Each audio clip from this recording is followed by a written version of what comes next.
Yo, what is up YouTube, man? Today I'm going to be showing you guys how to make the best two-way stretch 4 in NBA 2K22 current gen. If you guys are new, man, make sure to drop a like and subscribe. This build was not possible to make with the pie charts last year, and it is back with one of the new pie charts they added with the position. We're going to go power forward. That's how you get the stretch 4 name. Of course, if it was center, it would be stretch 5, so it has to be a power forward.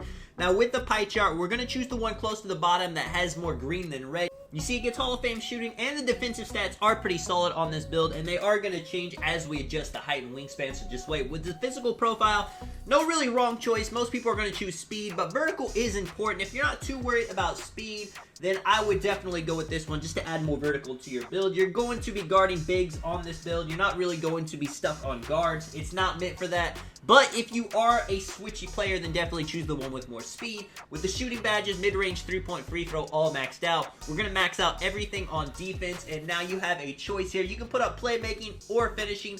Personally, I would say go ahead and max out your driving dunk, so if you do drive past your defender, your dude will dunk it down. You don't need finishing badges for that, but if you don't have anything on finishing at all, you'll only get layups. And then with everything else, we put up all the pass accuracy, the ball handle, the post control, get 10 playmaking, have 12 left. We can put some on post fade to get our 20th shooting badge, and then with the 6 attributes left, nowhere to really put it except driving layup. And you see we have 20 shooting, 10 playmaking, 23 defensive. With having the playmaking maxed out on this build, you're not going to be able to be a dribble god with it, but you will be able to handle the ball. And with such high shooting, that's actually going to come in handy. With a quick first step gold, you will be moving. With the height, you could go higher, but I would recommend 6'8". Having any more height than that isn't going to do much for you, since you'll mainly be playing poppers and small athletic bigs. Now, if you're going against the post score, if you upgraded standing dunk and post hook instead of playmaking, then of course it would be more beneficial to be taller. That is up to you guys with the weight. Now, here's the tricky part to get the name. You do have to get the interior defense to an 80. You could go low weight, but you're going to get the name stretch 4 instead of two-way stretch 4.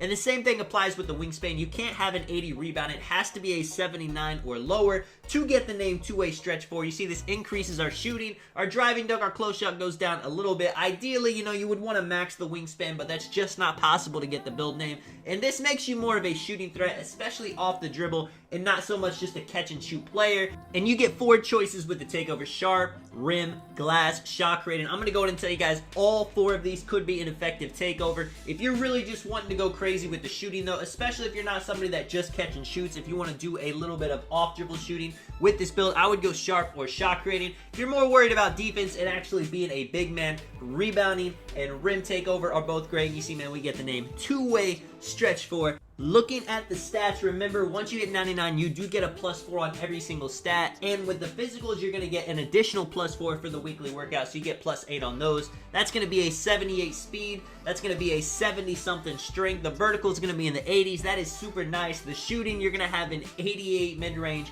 with an 87 three-pointer. That is going to be crazy. With the defense, every single category solid, and it's really going to catch people off guard. They're not going to be expecting you to actually have great defensive stats because they're thinking you're more of a stretch build.